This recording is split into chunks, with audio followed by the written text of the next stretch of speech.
Hello and welcome back to another episode of Wait But How. I am your host, Audie Farron, and today we're going to talk about mothers. It's Mother's Day coming up. I'm so excited to celebrate my mom and my mother-in-law, and today I just kind of wanted to spend some time highlighting the women in my life that have played a motherly role. So I came up with a few examples. I know this isn't everybody, but I wanted to tell you about a few of the women in my life that have made a really big impact. Some of the things these women have taught me have impacted me so much, and I'm just really, really grateful that they are in my life or were in my life, and I want to make sure to honor them, especially this week. So, this is my way of showing gratitude to them. I don't think any of them listen to this podcast. Some of them don't even speak English. So, I'm excited because I feel like I can speak openly and honestly about them without being shy that they're listening. Of course, I'd be fine if they listened, but before I get into anything, I want to remind you that you can sign up for my newsletter. You can sign up for our weekly texts from my mom, sometimes my dad, sometimes me. They are motivating, inspiring texts that hopefully will lift you up and help you feel supported and loved on your journey of motherhood. So that has been really fun to get your guys' feedback on. A lot of you are loving it. So if you haven't already, sign up for that. Because Mother's Day is coming up, I wanted to make sure to talk about these women that have made a huge impact in my life. And as I'm talking about them, I'm sure you're going to think of people in your life that have helped you and taught you beautiful life lessons. And after I put this podcast out, I definitely want to take time to write them some type of message, whether it's a note, an email, a DM. I want them to know that I'm thinking about them and that I love them and I'm grateful for them. I think now that as a mom, I'm realizing how thankless this job can be sometimes. And, we put so much effort and love into the things that we do that it just feels so good to have someone come back and say thank you. So, yeah, if there's anything I learned from my mother, it's to show gratitude to the people that have touched your life, and these women definitely have. So, if I'm going to try to do it after I put this podcast out, take some time to write to them and express my genuine gratitude for them. And I hope that as you listen along and these women for you that have impacted you come into your mind, that you can also take a minute to text them or call them and remind them of how much they mean to you, because that never goes. You can never say thank you too much. You can never love someone too much, especially these really special women in our lives. So, starting off strong with my mother-in-law, I first met her when I was 16 years old.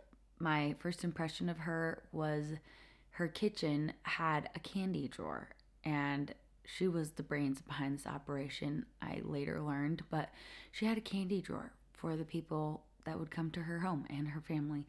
This massive, deep drawer. It wasn't like a silverware drawer, it was like the big drawers full of candy.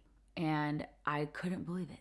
I couldn't believe how fun that was, and that a mom would do that in her home. Like, that just blew my mind and was so exciting every time I went over.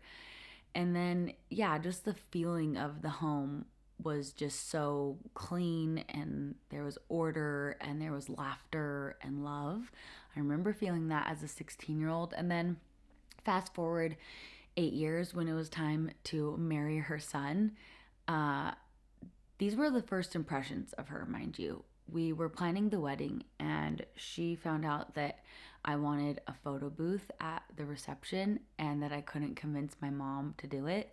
She didn't really have that in her vision or aesthetic for my reception, so she was saying no to it, and it wasn't a huge deal, but somehow my mother-in-law found out about it and planned to have one there.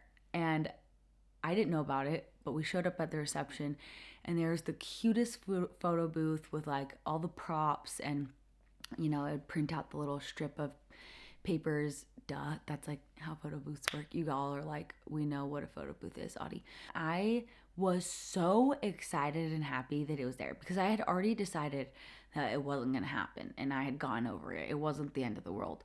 But just the fact that she had like made it work and planned it to be there was so exciting and fun to me.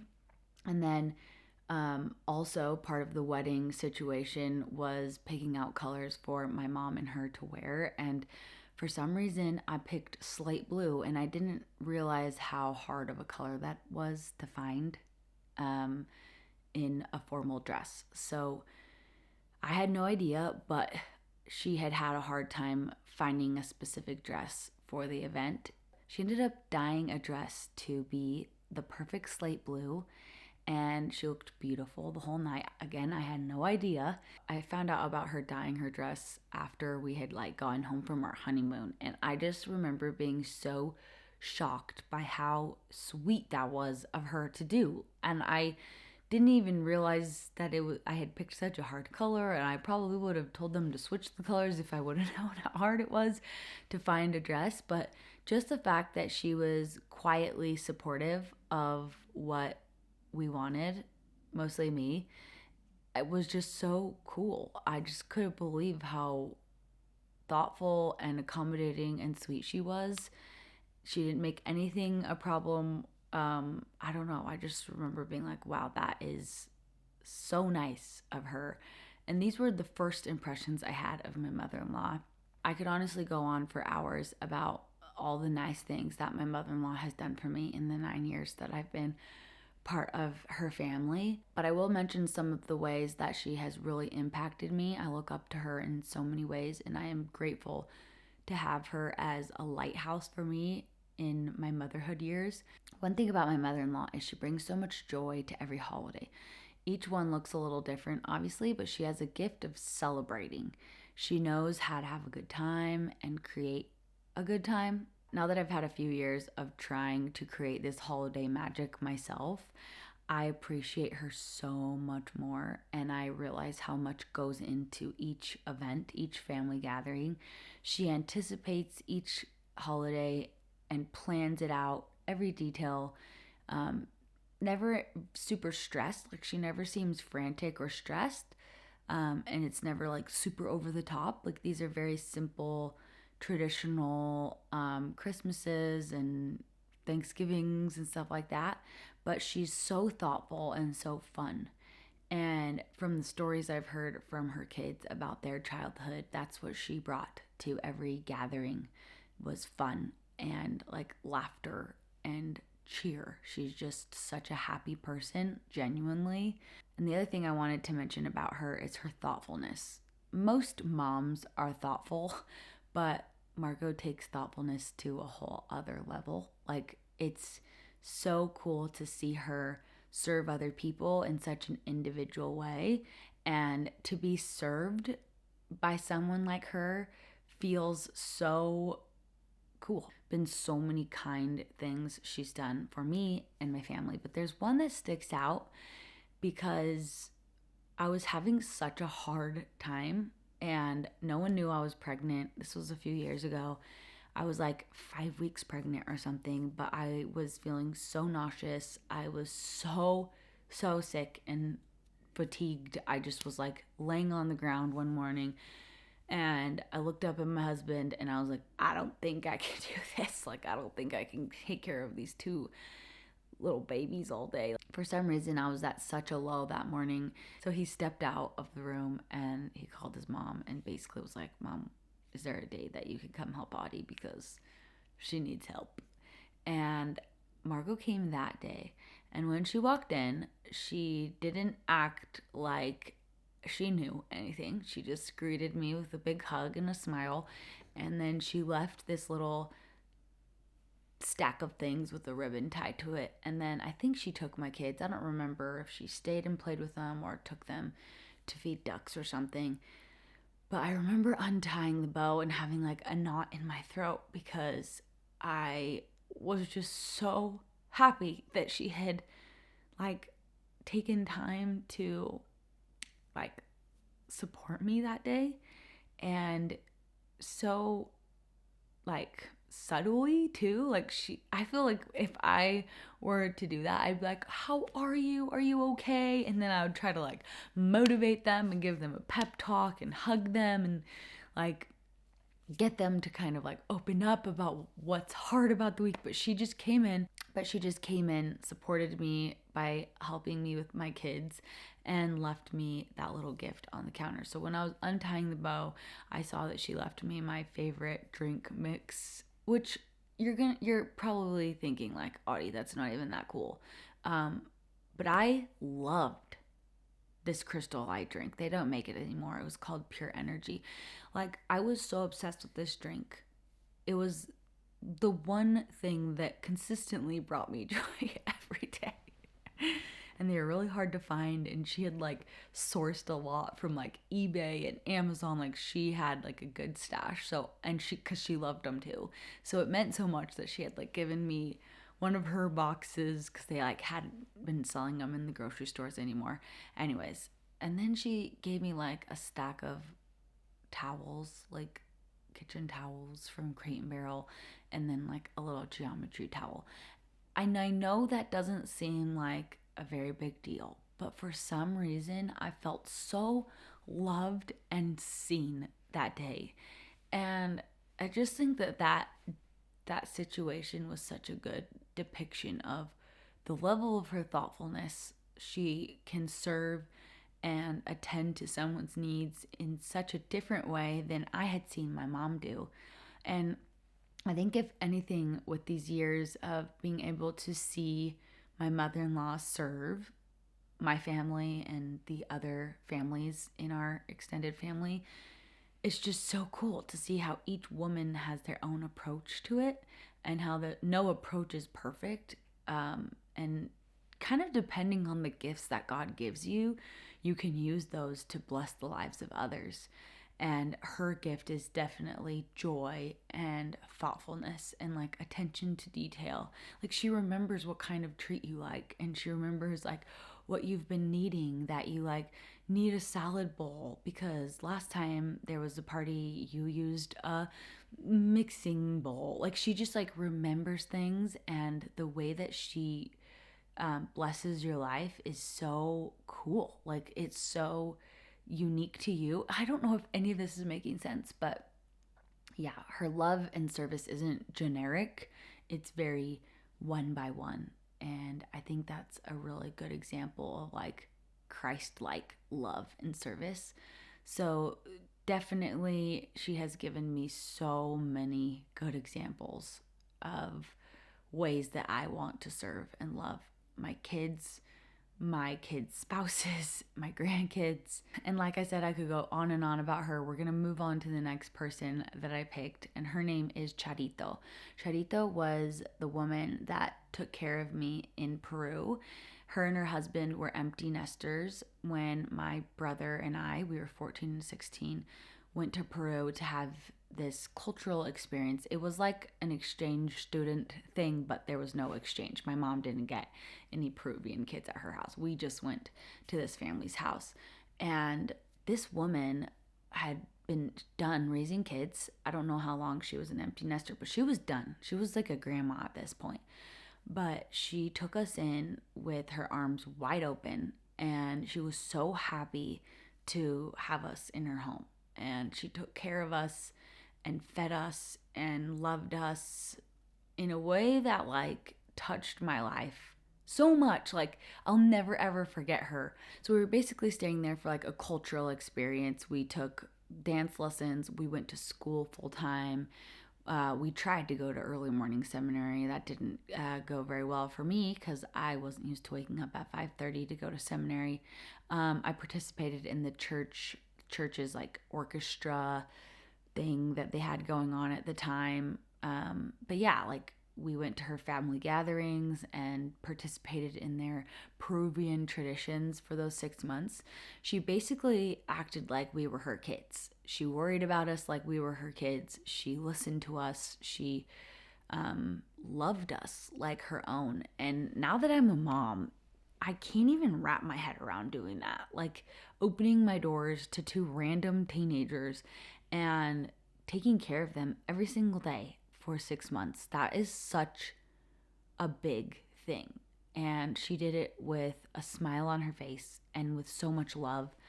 Um, she was a really good cook, so she would make us delicious food, and it was always like displayed so beautifully. And I honestly, if I had a time machine and I could go back and relive a certain moment in my life, I think this would be one of them. Like coming home from school, being starving. And in Peru, they have almuerzo. It's not dinner, it's like at 3, basically. You have like your big main meal. And so that's when we would eat right after school. And she would have everything set out for us, perfectly warm. She knew what we liked. And then she would always kind of gauge like how many servings we would take. That's how she would know if we liked it a lot or not. So if we didn't take seconds or didn't eat the whole serving of what she had served us, she knew to not make it again. So her menu for us had gotten so good that we looked forward to these meals. Like, oh, she was such a good cook. It's making my mouth water thinking about it, but I wish I could go back and relive sitting down to eat her tallarines verdes and flan and freshly squeezed juice.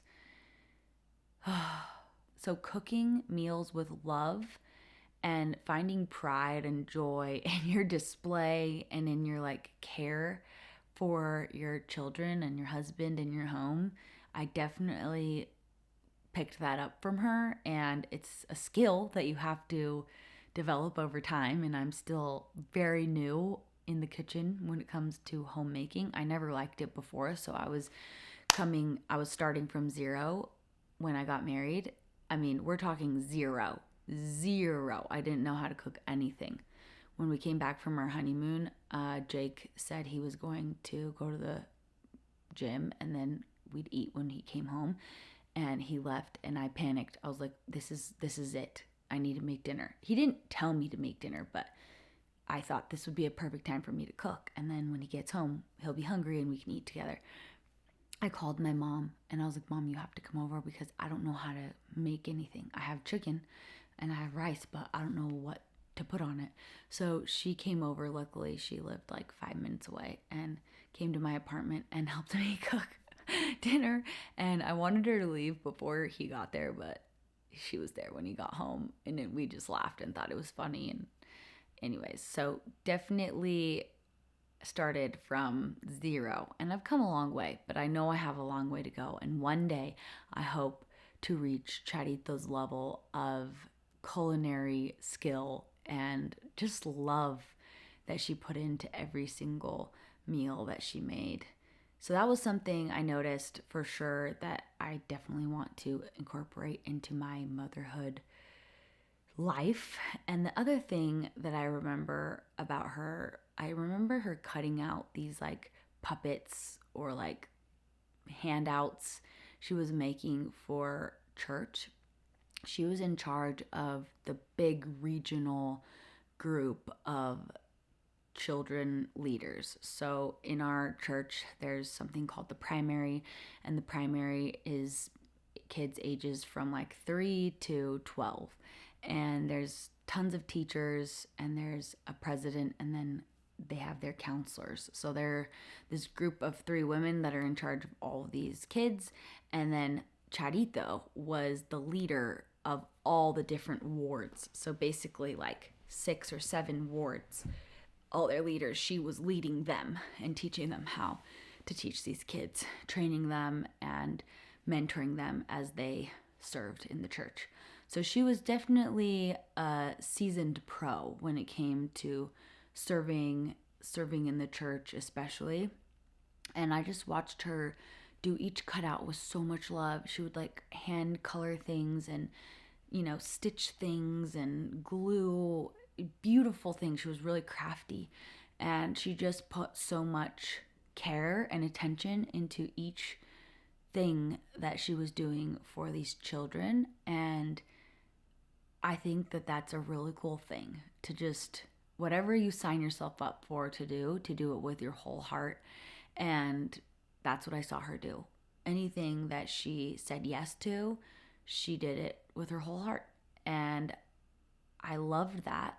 And I didn't understand how cool that was until now that I'm a little older and I've had to serve in the church with kids and just in the middle of the chaos of life.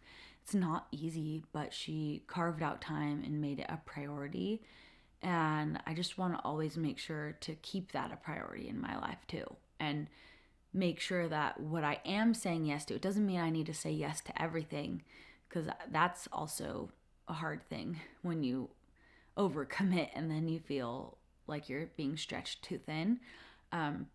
So obviously knowing your boundaries, but the things that you do say yes to, you do with your whole heart and with everything you have, so that when you're done, you have no regrets. And I think in a way, her saying yes to taking care of my brother and I, she did it with her whole heart. At least I felt it. And that's what's cool. When you do things with your whole heart, other people can feel it, you know? Like there was no way to calculate or to like quantify if she did it with her whole heart, but I felt it from her. I felt her genuine love and care for me in my soul. And that's how you like impact people in your life. That's how you can really like bless the lives of other people, is when you're doing things from a genuine place in your heart. So I love that. I really, really love that about her. I've seen her a few times since I was 14, and we've tried our best to say thank you for everything she did. I don't know if she'll even ever understand the impact that she had on me, but we've tried. My mom has had her over for dinners. She's met my kids. Like, she lives in Spain now, but we've tried to show our appreciation and gratitude as much as we can, because wow, my mom is like so grateful that she took such good care of us. And like, as a mom, sending your kids to a third world country could be so scary, but my mom like fully trusted her, and she went above and beyond with her care for my brother and I. The next person I want to tell you guys about was the wife of my mission president. So in the LDS church, we send out youth to go preach the gospel of Jesus Christ, basically tell the whole world about Jesus and what he taught here on earth. And so I served in Guatemala when I was 21, and my mission president, so he's the guy that's in charge of all the missionaries. It's usually like 200 to 300 missionaries in your, area. And I was one of President Bruff's missionaries. His wife was Sister Bruff. I don't even know her first name. But even though I didn't have a very strong relationship with her, I was still her daughter in a way. Like, for that time, I mean, it's 18 months, a year and a half. I only talked to my mom 3 times on the phone, and I emailed my mom once a week. So you don't get to talk to your real mom very much. So I definitely relied on my mission president's wife for love and support. And she was kind of like a tough love kind of lady. And because of the way that I was raised, my dad is a kind of tough love dad. I was used to it, and I was totally fine with it. I know that there were some missionaries that they didn't love the way that she motivated us, but I loved it, and I thought it was awesome. She was kind of famous for saying things that seemed insensitive, but she raised really good kids, and she was a good mom. I knew she was a good mom, so I trusted her. And I thought she was really cool. I respected her a lot. So I was fine with her approach. But one of the things that she was famous for saying was, que bendición. Like, if any one would complain to her, she would say, "What a blessing," with like a smile on her face. And people were like confused by that. They're like, "What the heck is wrong with you? I'm telling you that I have migraines every day." And she would be like, "What a blessing that is. Like, get to work." And in Spanish, yeah, that's what she would say. Like, "Qué bendición a trabajar." And like we would call her sometimes and say like, "Hey, our stomach hurts, we're throwing up," and she'd be like, "Qué bendición a trabajar." Like we could never stay in our apartments and just sulk and be sick. She wanted us to work really hard. I mean, if we were like on our deathbed, which I never was, thankfully, so I never did, but she would obviously like want us to take care of ourselves, but she was also very adamant about us pushing through the hard days and keeping our head up and distracting ourselves with the purpose that we were out there to accomplish, which was to talk about Jesus and share his gospel with others. And if I learned anything from that, it was just like the grittiness of hard work when you don't feel like working hard. Putting a smile on through hardship and being like, this is a blessing. And if I can't see the blessing in this, I'm going to look for it and I'm going to work hard regardless of what I'm going through. And I know that sounds really crazy. It sounds a little like heartless to say like, what a blessing to someone that's struggling. But that perspective kind of helped me to realize that the hard things that I was going through as a missionary made my service to God more like, it was worth more. I don't know if that makes sense, but it was like more of a sacrifice for me to wipe my tears and smile and help families come to church and like help people get baptized. Even though I was going through my own struggles, it made my work more like sacred to me. It made it more special to me because it was me being like so selfless and being forced basically to not have time to think about myself and to just think about others, and realize that real joy comes from thinking about others and not focusing on what's going wrong in our own lives. Like I was 21 at the time, and obviously now as a 33-year-old mother, I have learned to take care of myself, to listen to my body, to take care of my mental health, set good boundaries for myself, not put too much on my plate, to learn how to say no to things, to learn how to rest. Like all taking care of yourself is like obviously really important, and you don't want to just like work yourself to the ground. Like obviously all of this in moderation, but what I took from her tough love work ethic she was trying to instill in us was that a lot of the time we don't feel like working hard. A lot of the time we don't feel like forgetting ourselves and thinking about others. It's not just this natural thing that we just want to think about other people and forget about our hardships. It's real easy to focus on all that's going wrong in our lives and to think about yourself and to sulk and almost make things worse if you stay in that bad mental state. So she was just all about like turning outward, getting up, getting outside, walking fast, thinking about everyone else but yourself. And in motherhood, it's been really cool to hear her voice in my head when I wake up with a sore throat and a headache, and I hear her saying, "Qué bendición a trabajar." Like, let's get to work and think about our kids and how we can serve them. So, Sister Bruff, what a legend. I haven't talked to her in like 10 years, but I love her, and I'm gonna send her a message after this and tell her that I still hear her voice in my head. Isn't it scary to think of the people that you've told things to and that your voice could be in other people's heads in a good way or a bad way? That's very scary to think about.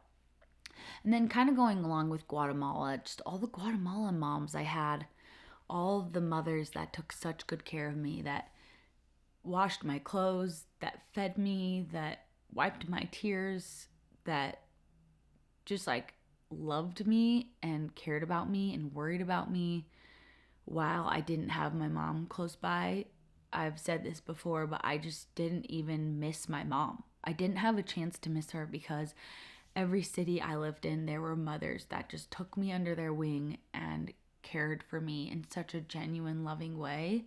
And again, it's just mind blowing to me to think that women would just see me and love me and like care about me. Like, I don't remember any missionary's name that has ever come through my ward since I got home from my mission. Like, now that I've lived in Utah for, how long has it been? 12 years since my mission.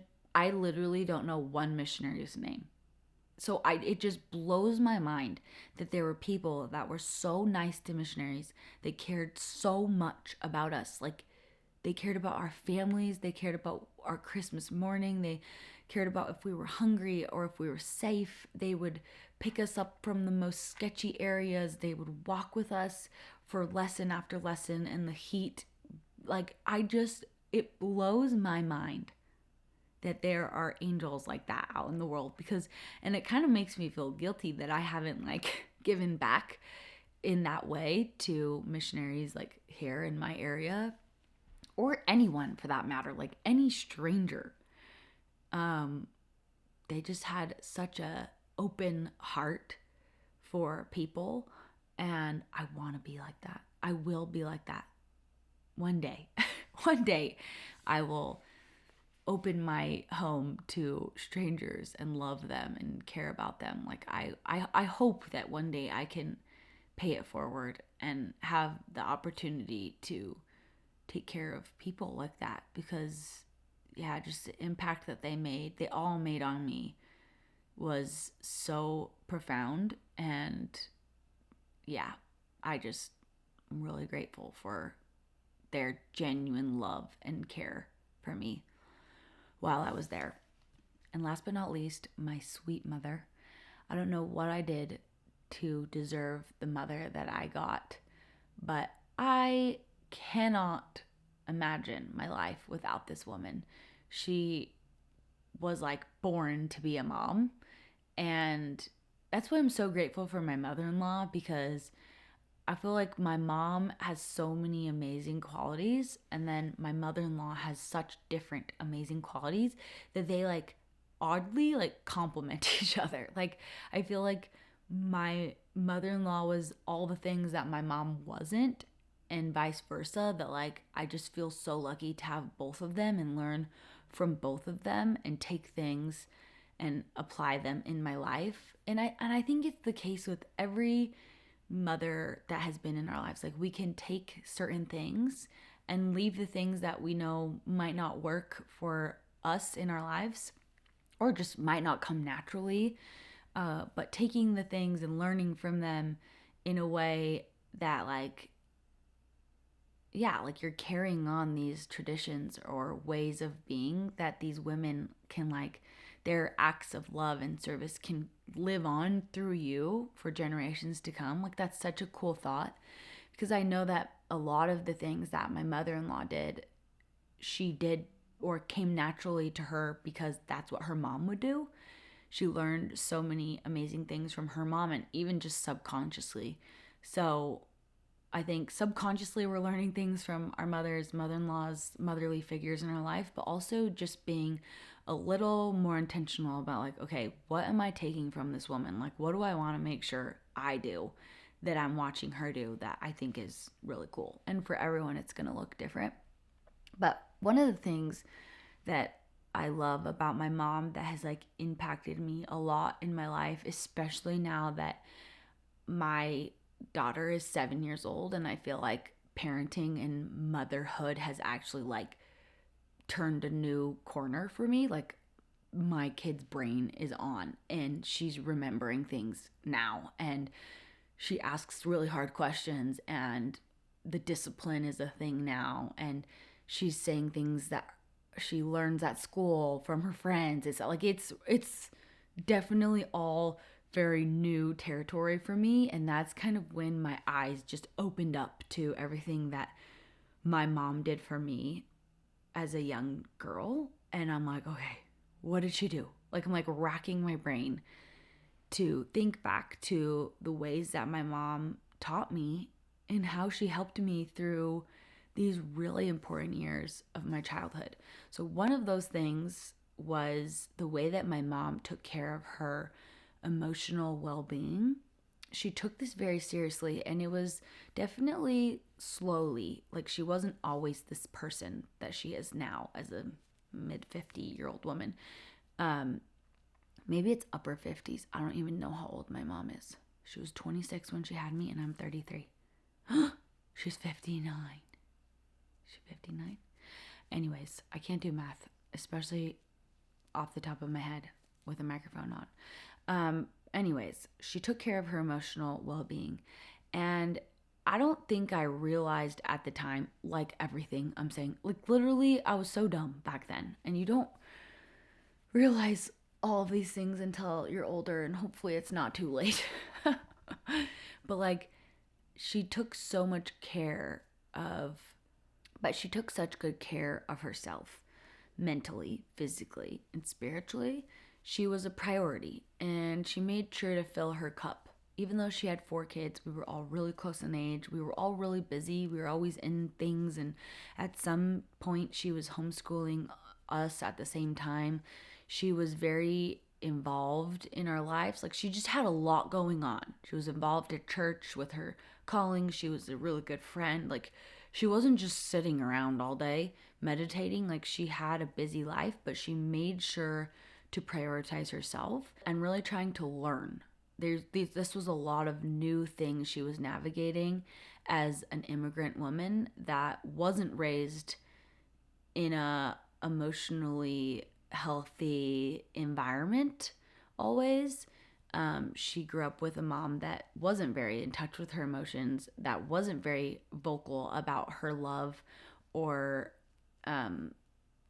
like, she just grew up in a completely different environment in Peru with a mother that was very sweet and dedicated in her own way, but my mom definitely wanted to do a lot of things different. I didn't really realize any of this was very important growing up, but looking back, she always had like jars of little mixtures of lime and lemon and chia seeds, and she had like vitamins and tinctures she was taking. She was seeing iridologists and chiropractors, and she was more holistic for sure in her approach, but always trying to take care of her body and help us take care of our own body.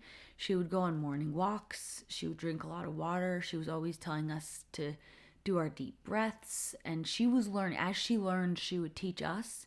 And I'm so grateful that she put herself first and made sure that she was at peace and doing work on herself so that she could be the best version of herself for us.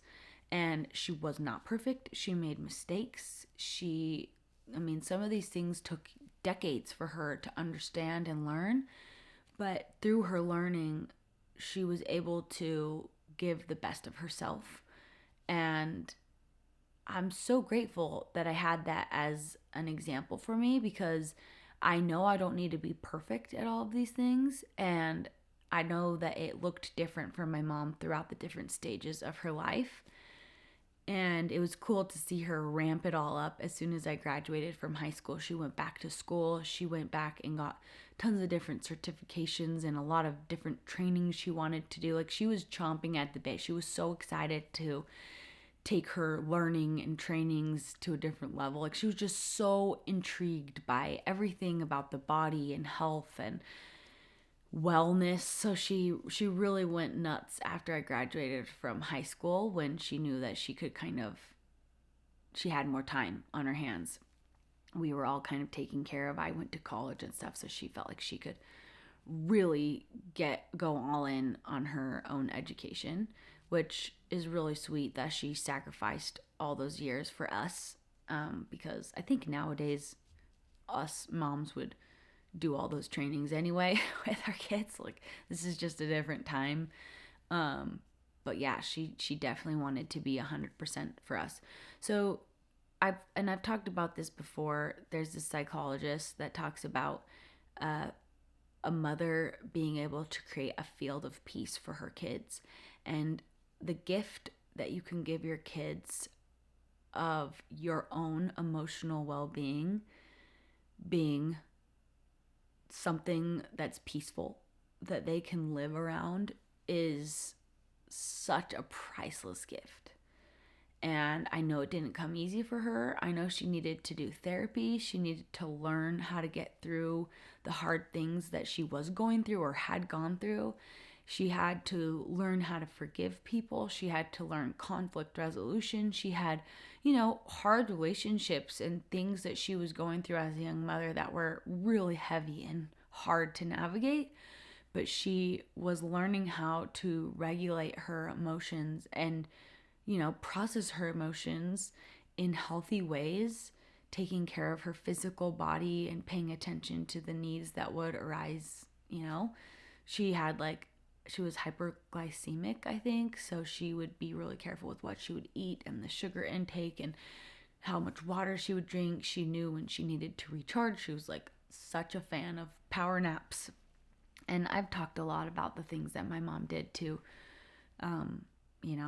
help herself feel grounded and stuff. So I won't go super into that right now, but just the gift that she gave me of allowing me to live in her field of peace. That's just such a beautiful thing to be able to give to your kids. And it's something that money can't buy. It can't come overnight. It takes effort. It takes learning. It takes working through really hard things to be able to find peace in your own personal life, to find peace in your own body. And again, she was not perfect at it, but she was always striving to feel peace and wanting us to live in that with her. So it's something I want to give to my kids. And I've kind of found my own peace in a different way than my mom did. My mom was able to help us avoid a lot of the things that she went through because she had gone through hard things. She protected us and navigated things a lot differently than her parents did, which I'm also extremely grateful for. Because of her vigilance and attention to detail, she was able to protect our innocence and help us protect our minds and our bodies from things that could have been challenges later on in life. Things have just been a lot easier when it comes to our mental health, our attachment styles, our communication, just because she made a super big effort to lay solid foundations for her kids, a foundation that she didn't have. So sometimes when our parents don't do things exactly right, it's okay because we have a great example of what we don't want. And sometimes that can be a more powerful influence on us than if our parents just did everything really well. So I think my mom definitely did a great job at deciding what she wanted for her kids and implementing those things and teaching us and helping us understand the things that she thought would be important for us later on in life. So there's so many things. I could go on and on. She's so easy to talk about because she's so amazing. And obviously my mom and these other women that I've talked about aren't perfect. None of us are. Each one has their own set of weaknesses and challenges and hardships that they've gone through in their life. But wow, have they all taken the gifts that God has given them and used them to serve others. So if I've learned anything from this time that I've taken to reflect on these mothers in my life, it's that God gives us gifts. And he gives us those gifts so that we can go and bless the lives of others. And each of the women that I've talked about today, obviously they're not perfect. They have weaknesses, but it's been so cool to think about the impact that they've been able to have regardless of their weaknesses, that as they've kind of understood their gifts and their strengths that God has given them, and then used that to serve other people and to love other people, that's just what life is all about. I know that sounds so crazy, but it motivates me to understand my gifts, the unique gifts that God has given me, and then go out and look for people that need my love and support and service. And it's not going to look the same. It's not going to be exactly the same as the way that Charito did it or that Margot does it. It's going to be the Audie way, and you're going to have your own way of serving the people in your life, whether they're your kids' spouses, your grandkids, strangers. Like, everyone needs our love, and just kind of trusting in God's plan for each of us and understanding that He's putting people in your path, and He will put people in your path along the way that need you or that you need them.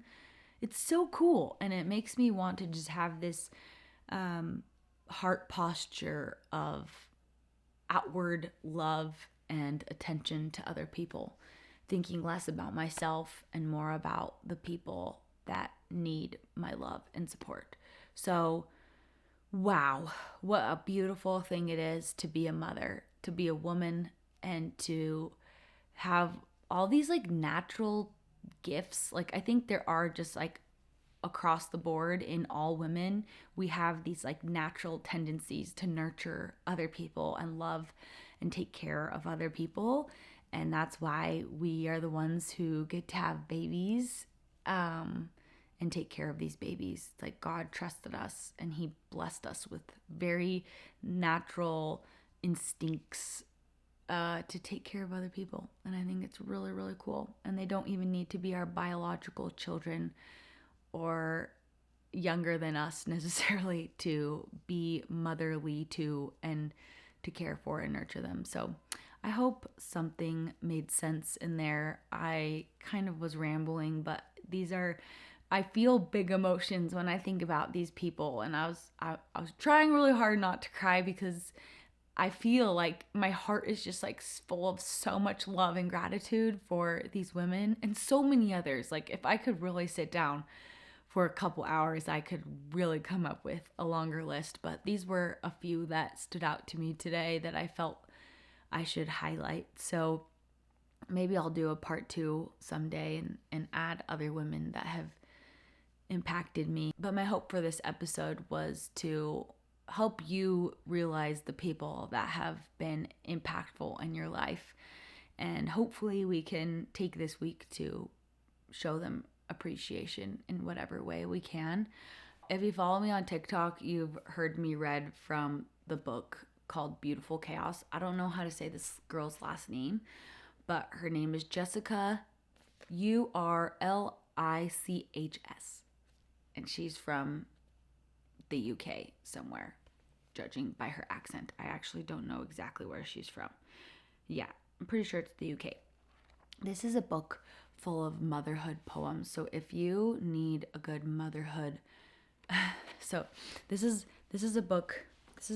This is a book full of motherhood poems that are so beautiful. She's such a good writer, and on TikTok I will just like blind read one and try not to cry, and it's like impossible to not cry when you read one of these. So I'm gonna do that right now with one of these beautiful poems. I'm gonna try to find a title that goes with Mother's Day. Okay, this one's called Things I Would Tell Myself as a New Mother. Breastfeeding might be one of the hardest things you will ever do. It may also turn into one of the most beautiful things too. But if it doesn't work out, remember this is a short part of the journey of raising this little human. Do what is right for you both. Your mental health matters. You aren't the only one who has cried in the shower while feeding with your hands through the crib bars at 2 a.m. It's a privilege being someone's everything, and it's also incredibly hard. I promise you will sleep again. You might bond with your baby instantly. You might not. Maybe you had a traumatic birth. Maybe it was empowering. Regardless, that bond will come. We have all experienced tough times in our lives, but never this love. This kind of love is so big, it hurts.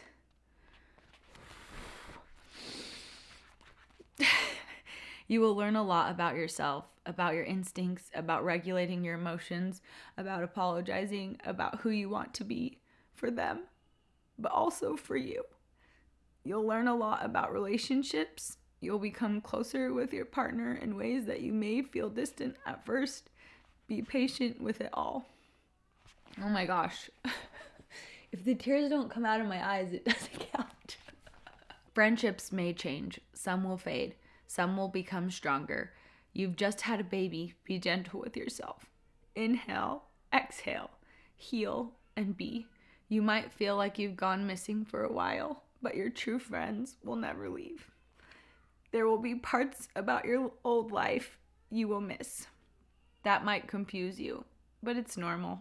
You might put all of you into motherhood, but motherhood is not all of you. Turn your music on in the kitchen and dance. Create, laugh, do what you love when you have time to catch your breath again. Let them see that. Please don't compare yourself to those you see online. Your village might look different to theirs. They might have a cleaner. Please don't compare yourself to those you see online. Your village might look different to theirs. They may have a cleaner. They may have children with different temperaments to yours. They also just may not show the messy. I promise you, we're all a little messy. Get in the photo, please. You look perfect. Just get in the photo. You won't regret it. Oh, and you're doing amazing. Just in case no one told you today. My gosh. All right, guys, I'm going to wrap this up over here in my puddle of tears. My baby is waking up from his nap, so it's time for me to check back in to my motherhood duties. I love you all. I'm so grateful that you're here, that you are listening and supporting the podcast with your comments and likes and sharing it. If you like these episodes, make sure to share them on your story to just help spread the word. So many of you are so kind with your messages and your love. I feel it all, I read it all, and I really am so grateful for you guys. You are the reason why I keep coming every week. I love being here with you guys, and I appreciate this time we have together so much. So I love you. I hope you have the best Mother's Day ever. I hope you feel loved and celebrated this weekend.